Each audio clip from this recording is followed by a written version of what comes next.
Hello दोस्तों, मैं आपकी कुमकुम भट्ट अपने यूट्यूब चैनल पर आप लोगों का स्वागत करती हूँ। तहे दिल से प्रणाम करती हूँ। सुनाने जा रही हूँ एक बहुत ही सुंदर ललनवा वाला गीत। जैसा लगेगा आप लोग कमेंट जरूर करिएगा। मैं आप लोगों के कमेंट का इंतज़ार करती हूँ और भरपूर अपना प्यार दुलार दीजिएगा और भर भर के लाइक शेयर सब्सक्राइब जरूर करिएगा। अपना ज़्यादा ज़्यादा प्यार दुलार दीजिए। बहुत इंटरेस्टिंग गीत है। हाँ, मोरे पीछे घनी बसवरिया, घनी बसवरिया, अरे तोता मैं नालियल बसेरा रे ललनवा, अरे तोता मैं नालियल बसेरा रे ललनवा। तोता जे सोई गईल मैना जे सोई गईल, अरे सोई गईल गौआ के लोग रे ललनवा, अरे सोई गईल गौआ के लोग रे ललनवा।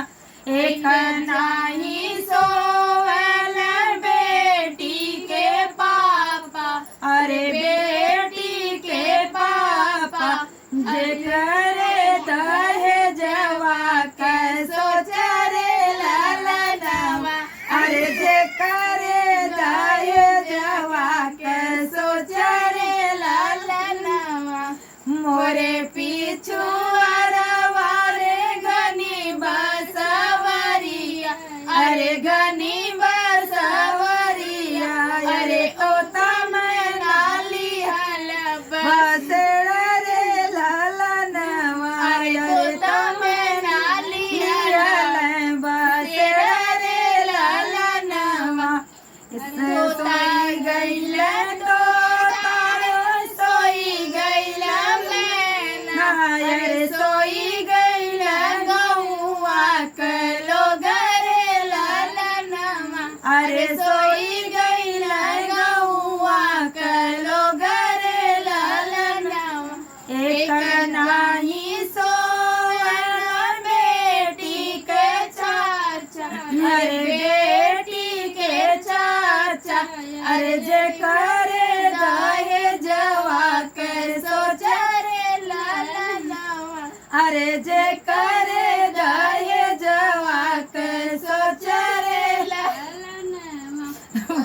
मोरे पीछे वरवा रे घनी बसवरिया, अरे घनी बसवरिया, अरे तोता मैं नालियल बसेरा रे ललनवा, अरे तोता मैं नालियल बसेरा रे ललनवा।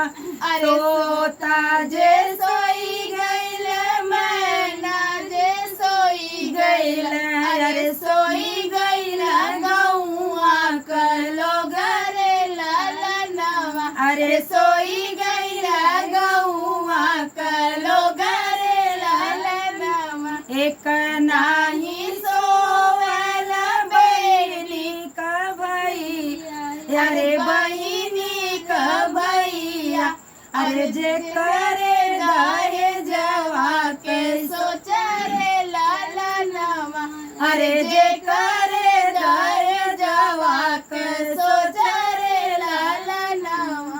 तो हेलो दोस्तों, ये मेरा गाना कैसा रहा आप लोग कमेंट में जरूर बताइएगा। फिर मिलती हूँ नेक्स्ट वीडियो में, तब तक के लिए बाय बाय।